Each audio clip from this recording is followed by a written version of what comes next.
Vegan Raspberry Mousse Cake. Hi, welcome to Cake Mom. I'm Abby, and on this channel I share with you guys some of my favorite tips and techniques, as well as recipes to help you with your home baking project. If you're new or haven't already, please consider subscribing to this channel and hitting that notifications bell so that you can see when I post my next video. So we wanted to bring another vegan recipe into our show, and we thought what better than some vegan mousse, because why not? And make it even better, vegan mousse cake. So this recipe will be a couple different parts, but we're going to start with the cake, and as always the recipe is in the description below, but here's everything you will need for the cake. All-purpose flour, cane sugar, raspberry puree, a flax egg, vegetable oil, applesauce, and baking soda and salt. This recipe is actually very easy to put together and very quick. We're going to start with combining all of our liquid ingredients and then adding our dry ingredients into that. Give it a good stir and bake it at 350 degrees, so go ahead and preheat your oven.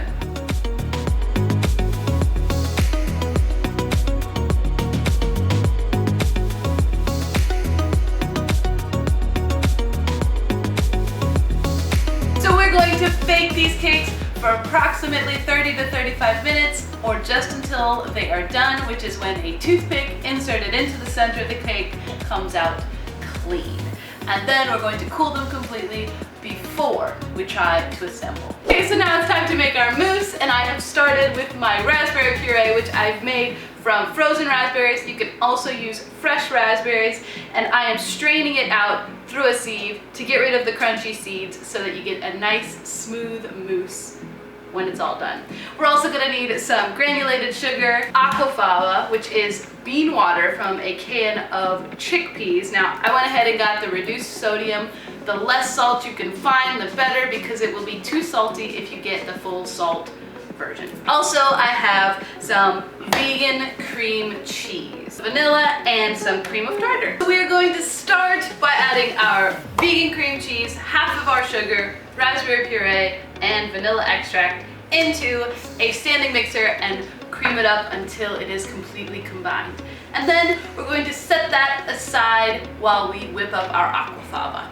Okay, so now we're going to work on the aquafaba part of our mousse. So I have here a can of garbanzo beans, and all I'm gonna do is strain the water out.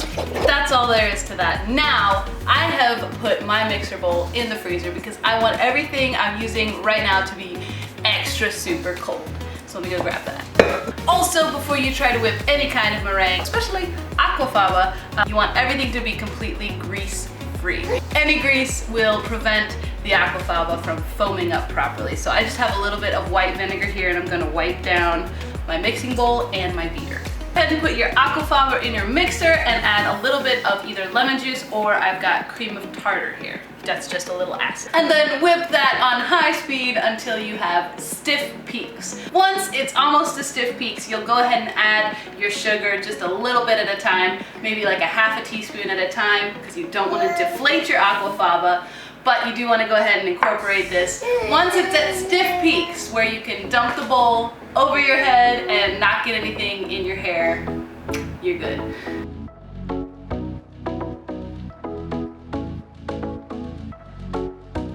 Okay, we have stiff peaks, and as I said, it's not going to get in your hair. Anyway, now we're going to fold our two components together. But we have to do this carefully because we don't want to deflate our beautiful aquafaba that we just whipped up and made so perfect.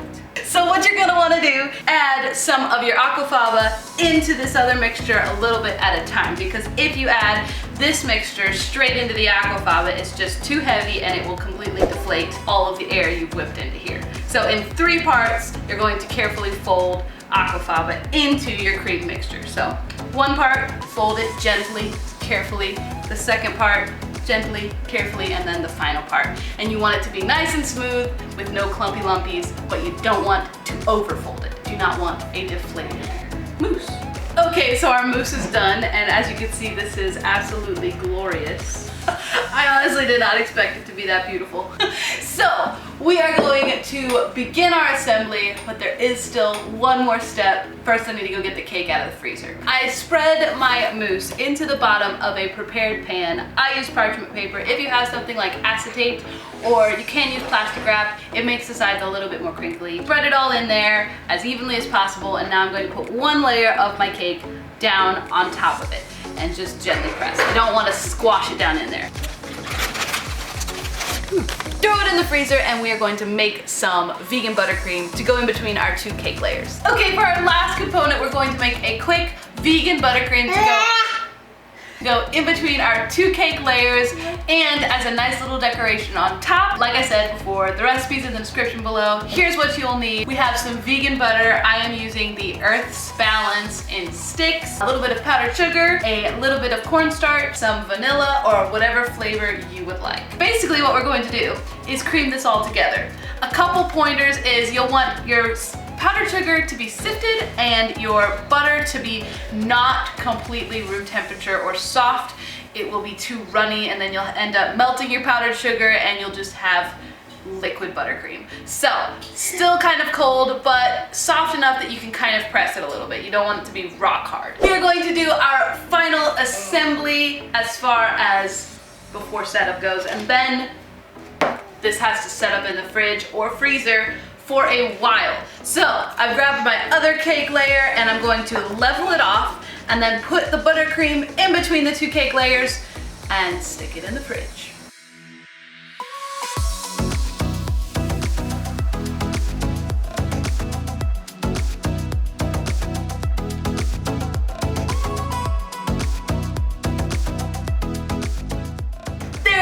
Our vegan raspberry mousse cake. I hope you enjoyed this recipe. Don't forget to let this cake set up for a full 8 hours or overnight in the fridge before you try to serve it.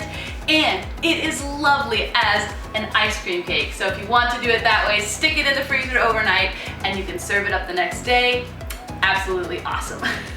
If you loved this vegan recipe, please go check out our vegan strawberry cake right here. It's delicious. And don't forget to give this video a thumbs up, comment below because we would love to hear from you, and share it with all of your friends. And hit that subscribe button and that notifications bell so that you can see when I post my next video. See you guys next time.